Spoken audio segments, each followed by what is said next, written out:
Hi, I'm Scott. Welcome to Synth Stuff. Today we're going to be delving into the inner secrets inside Yamaha's flagship Montage M. Coming up. The Montage M is kind of an evolution of the original Montage, but it's also a revolution because there's a lot of changes. I had my old Montage apart, so I'm pretty familiar with the insides of it. I have the service manual, so I've been able to really get a good look at the insides of the Montages and see the differences. Dmitry Ko is the first person that published a complete set of photographs of the internal of the Montage M, and he published those on Wikipedia Commons to make them publicly available. Some of what you see inside my Montage today is covered up with RF shields, but I do have Dmitry's photos to show you what it is that we're actually looking at. So let's open up my Montage and get a look at what's inside. I will put a link to Dmitry's original post so you can see all of the images for yourself. When we first open up the Montage, we notice a couple different things right away. First off, very different analog output board. The digital board, completely different. We have a fan, and the power supply, also completely different. Let's first talk about that analog board. As you can see, we have different higher quality capacitors.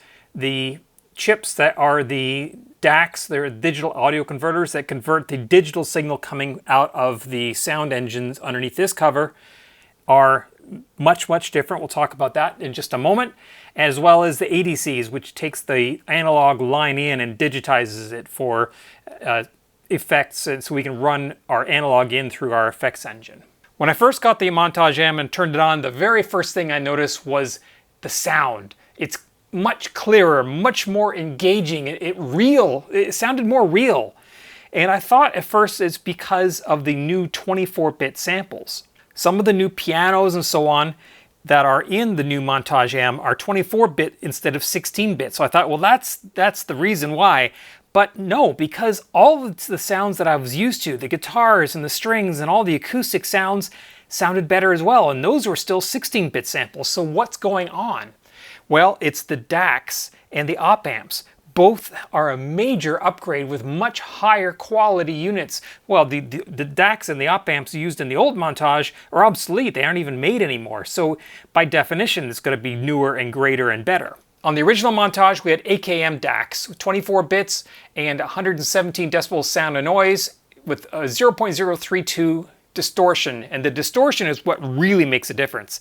The distortion level is what makes the difference between something that sounds muddy and something that sounds crystal clear.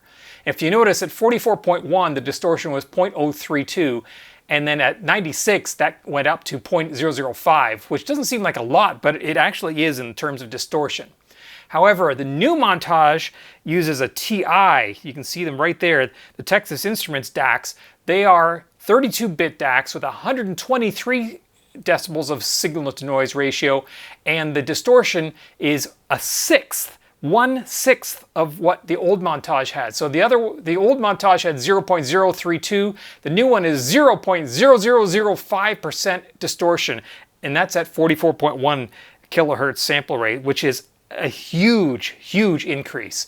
And even at 96 kilohertz, we have a 5-fold improvement in distortion, as well as an increase in signal noise ratio. So the output section of the new Montage is significantly better. As well, the analog to digital converter is also improved. It's still at 24 bits, but the signal to noise ratio has improved from 106 to 111, and the total harmonic distortion is exactly half of what the old Montage had, with a dynamic range that went from 106 to 112. So significant increase in quality in terms of the audio or analog audio input on the new Montage as well. If you look at the difference between the new Montage and then you can see the old Montage, you'll notice the surface mount chips as compared to the old one that had a lot of through-hole chips, obviously older technology, just better design, newer components, higher quality components. I didn't want to get into the op amps, which amplify and isolate the signals from the DACs to the output, are significantly higher quality as well. Something that is not higher quality, the power supply. On the old Montage, as you can see here, it was a bespoke power supply dedicated just for the Montage. It was a unit that it was mounted into the Montage. The new one, it looks really cobbled together. As you can see, it is literally a power brick from a Clavinova. This is the PA500 power supply from Yamaha, and they have just bolted it in there. You can see the power cord, which is a standard IEC connection for the power. You can see right there. Goes into this little box here. They strip off the ground and connect it to the frame, and then the rest of it comes out to here, where it plugs into the side of the power supply here. Now they've got it wrapped so it can't fall out, but it's literally just plugged into this power brick here. And then the output from the power brick comes along here, all the way out here, and then they got some extra cable, so they kind of just wrapped it up here because that's how long the power supply cord is for that power brick. And then a coaxial plug that plugs it into right here, which is on the audio board, and that's where it distributes the power for the rest of the synth. That's really kind of chintzy looking to me, and honestly, I expect more from Yamaha. This is something that really does not impress me. The keybed is the exact same keybed as you would find on the Montage 6 and Montage 7. The keybed is the Yamaha FSX keybed. No change there at all. It's a great keybed. Obviously the M8X has new keybed that has polyphonic aftertouch, the M8X, and that is completely different. I don't have that here. One thing I do notice that is different is these foam pads here that that are stuck on top there. The old Montage did not have those, and if you do have to service this keybed, you have to unscrew these retention strips here in order to remove the keys. These foam blocks are in the way, so you're going to have to peel those away to get to the screws so that you can remove the retention strips so that you can swap out a key. I'm not quite sure what they were fixing there by adding those foam strips, but I guess they must be required or else they wouldn't have put them there. You will also notice this fan on the CPU, and it is over top of the CPU that has some cooling fins on there. The fan is extremely quiet. I'm going to turn on the synth and you will hear there's almost no noise.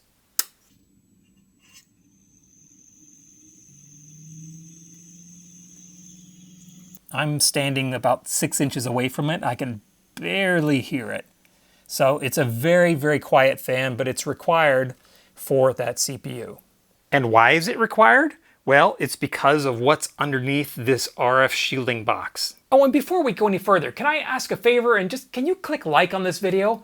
It really helps me out when you do that. And if you haven't subscribed to my channel yet, why not? Go ahead and do that now. I'll wait. All right, perfect. Let's get on with it. The building block, the heart of the Montage and the Modi X, is a chip manufactured and designed by Yamaha called the SWP70. It's a DSP chip that can do FM, samples, effects. It's an extremely powerful DSP. It's been around since the very first Montage, so it's getting a little long in the tooth. A lot of people thought, well, maybe there's going to be an SWP80, a new chip for the new Montage, but nope. Yamaha is sticking with that SWP70. SWP70 is where the FMX engine lives. It's also where the AWM2 sample engine lives. It's also where the insert effects come from. The original Montage have 2 SWP70 chips in it. The original Montage dedicates one of those chips to the AWM2 engine. It's capable of generating 128 voices, it has 48 megabytes of RAM for it to work with, and it has 4 gigabytes of flash RAM assigned to it. 1.75 of that is used for user samples that you can load into it, and 2.25 gigabytes of that is for the factory presets. Now that's compressed, so uncompressed it's 5.67 gigabytes of factory samples. The reason for that limitation is that the SWP70 chip can address a maximum of 4 gigabytes of NAND memory. But there's another SWP70. That chip is dedicated to the FMX engine. The Montage M has a dedicated SWP70 chip into it, also dedicated to FMX, so 128 voices. The FMX chip doesn't need as much RAM. It's only got 16 megabytes of RAM because it doesn't need to move sample data in and out like the AWM2 engine. So now we get to the new Montage M. It has 3 SWP70 chips in it. The first one is an AWM2 chip, just like the original one. It's got 4 gigabytes of NAND flash RAM. It's also got 48 megabytes of RAM, just like the original. However, In this case, the first SWP70 chip is dedicated to factory presets only. So because it has the full 4 gigabytes to use of its flash RAM just for factory presets, that means this synth can actually store 10 gigabytes of uncompressed samples for the factory presets. And that's how they crammed the Bosendorfer and all those new 24-bit samples into there, because they wouldn't have fit into the old Montage, but the new Montage has almost double the space for factory presets. So they loaded it up, and there's room left for more future factory presets for future upgrades. Now that chip has 128 voices, so you have 128 voices available for your factory presets. The second SWP70 chip is also an AWM2, and that one also has 48 megabytes of RAM and 4 gigabytes of NAND flash ROM. That is dedicated to user patches. So all the samples and sounds that you load in, either through libraries or sampling them yourself, that is stored and played on that chip only. User samples are not compressed, so you get 4 gigabytes, actually it's 3.95 after overhead, for your user samples, and that is more than double the 1.75 you got in the old Montage. That chip has another 128 voices dedicated just to it. So that's why they say it has a 256 voice polyphony for the AW2 engine, but the AWM2 engine is split. You have 128 voices from user presets and 128 voices from factory presets. So you can't get all 256 voices playing at once unless you are evenly split between using factory presets and user-loaded libraries. Our third chip is the FMX chip, and it, again, is just like it did before, 16 megabytes of RAM, and it has 128 voices of FMX polyphony. The SWP70 chip does the sample playback, it does the FMX tone generation. It also does all the insert effects. So any effect that is an insert effect on an individual engine or part, that is done on the SWP70 chip itself. So it has that powerful DSP that can handle those effects. And that's why some of those effects are not as detailed and powerful as the master effects or the global effects, but that's because they're actually run in a different place. And where is that different place? It's in the USB FX chip. This is another Yamaha developed chip. The old Montage used one, it's called an SSP2. That chip has a USB audio interface, so it's what allows the synthesizer to appear as a multi-channel I/O interface in your DAW. It has ASIO drivers and standard class compliant drivers, so that chip is your USB audio interface. It also has a DSP built into it, so all the master effects or the global effects, the reverbs and the delays and things that you can add as a master effect on the entire sound, as well as the audio input, that's happening on that chip. That SSP2 chip is fairly capable. It is also used in the Reface CS. The entire Reface CS engine is done using a single SSP2 chip. So all of its VA voices, all the effects, the USB, everything is all done on that one chip in the Reface CS. The Montage M uses a new version of the SSP chip, the SSP3.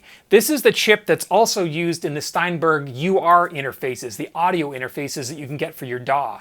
And those interfaces have, again, the multi-channel input-output over USB. They also have DSP on them so that you can run effects in the audio interface itself in your DAW and use the audio interface as an outboard effect. Again, that chip has an onboard USB interface. The SSP2 was only USB 2. The SSP3 chip is USB 3.1. However, the interface chip, the hub, there's actually a USB hub chip in here as well, because it needs to connect more things to USB than just the audio interface. And because that hub is a USB 2 hub, that means, at least for now, the Montage M is limited to USB 2, even though the SSP3 chip is capable of 3.1. All right, now we come to the secret weapon of the Montage M, which is hiding underneath this fan. It is the CPU. The original Montage had an ARM CPU running at 800 megahertz, and it had 256 megabytes of DDR3 RAM. That's what ran the screen. It ran basically everything you saw on the screen, where the user interface, the smart morph, everything the synth did that was outside of actually producing sound was run on that CPU. And because it was only 800 megahertz, you saw a little bit of lag at times. It had to draw the screen, it had to handle the user interface. All that stuff was being done by that single CPU, and it was a single core CPU. So it was powerful for the time, but in today's world, it is a hopelessly obsolete CPU. The new CPU in the Montage M is a Texas Instruments Sitara. This is an absolute monster. It's a huge chip that contains tons of stuff. It has multiple CPUs inside it. It has a dual-core ARM Cortex A15 CPU running at 1.5 gigahertz. That's the main processor that runs everything in terms of the user interface and a lot of other stuff. It also has a dual-core DSP built into it that runs at 750 megahertz. That's a TI DSP. It also has two more ARM Cortex M4 CPUs running at 283 megahertz apiece. So that's a total of 4 more cores. And it also has a dual-core PowerVR GPU running at 534 megahertz, and that's just for the screen. This Sitara chip is so powerful, there's so much stuff on this chip that they aren't even using in the Montage. I made a list of it because there's stuff that this thing can do. It has a SATA interface, so it will talk to SATA drives. It has multiple video inputs and outputs. It will encode and decode H.264 video in 4K in hardware. It will actually encode HDMI video. It has 2 gigabit Ethernet ports in it. It has I/O for SD cards, so if you have an SD card or a micro or TF card, that sort of thing. It has a PCI Express 3.0 bus that can handle 2 5 gigabit lanes. It has 2 CAN bus modules in it. I suspect they may be using that. It has hardware cryptography processors built in. This is all inside the CPU. As you might have noticed, the Smart Morph feature, where you can morph from one FMX sound to another on the screen, it does some calculations to do some interpolation between the up to 4 different sounds that you choose, and that it will then morph between. And on the old Montage, that takes from 15 to 20 seconds to do those calculations and interpolations. On the new Montage, with this monster CPU, that takes about 200 milliseconds. That's 0.2 seconds compared to 15 to 20 seconds. So you can tell just how much faster this CPU is. Now, you will notice that when I was talking about the SWP70 chips, that I didn't mention ANX. That's because ANX does not live inside the SWP70 chips. The ANX engine lives entirely on that massive CPU. It's done entirely in software with some help from the onboard DSPs. That is the reason why ANX will never come to the Modi X Plus, because the Modi X Plus has that original slow ARM processor. It does not have this massive beast of a processor that you see in the Montage M. And of course, the ANX engine will never come to the old Montage either, because it simply does not have the processing power to do it. Because the new processor has an integrated GPU, you will notice things like when you are using the synthesizer, the interface itself feels much snappier and faster, and it has built-in 3D GPU processes and shading and 2D acceleration as well. So all of the interaction on the screen is much, much faster, and it looks better. We now have the ability to do shading and 3D effects and shadowing and so on, because that's all built into the GPU on this new processor. And of course, then we have the Montage ESP, which is the virtual plugin, the VST3 or AU, or this basically runs an instance of the Montage on your DAW, and it emulates all this stuff. It emulates the SWP70 chips, it emulates the code running on this TI Sitara chip, and all of that runs in your DAW, so you have anything that you have playing or sound on your Montage actually comes out of your DAW, even if the Montage is not connected. Now, last week at Super Booth in Germany, they announced the new OS 2 coming out for the Montage, probably the worst kept secret ever. Lots of new features coming.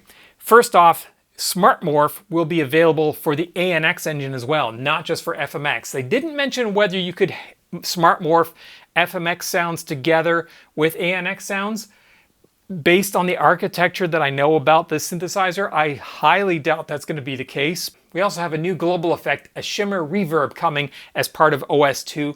That again is only for the Montage M. Reverbs take an incredible amount of computational power, and shimmer reverbs like that take even more. There is no way you could get that to occur on an SSP2 chip, the DSP chip that does the global effects on the Montage and the Modi X. It simply doesn't have the horsepower for it. However, this new SSP3 chip definitely does, and that's why we get that new shimmer reverb on the new OS 2, and I expect we'll be seeing lots more of really high quality effects coming to the Montage M, simply because that capability is there inside that SSP3 chip. A couple minor changes. We're going to get a new wave folder modulation inside the ANX engine, which is really nice. It gives you kind of a brash and gritty tone, and when doing FMX engine editing, if you're editing FMX tones, the sliders will change color depending on whether you're modifying an operator or a carrier, which is nice. It's just nice to have for people who are doing FMX sound design. And lastly, next month when OS 2 comes out, new version of ESP comes out as well. It will support all the new features. It will also support full editing of patches. Currently, you have to do a lot of the editing on the Montage and then transfer the patches to ESP, which will play them, but you're limited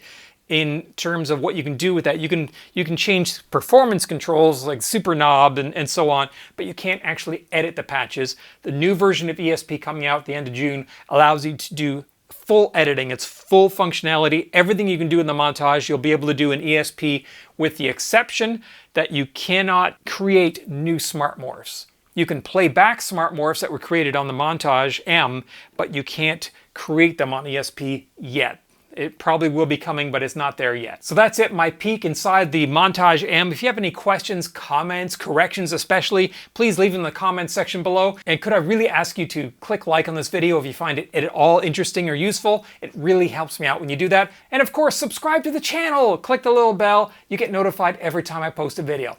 Thanks for watching.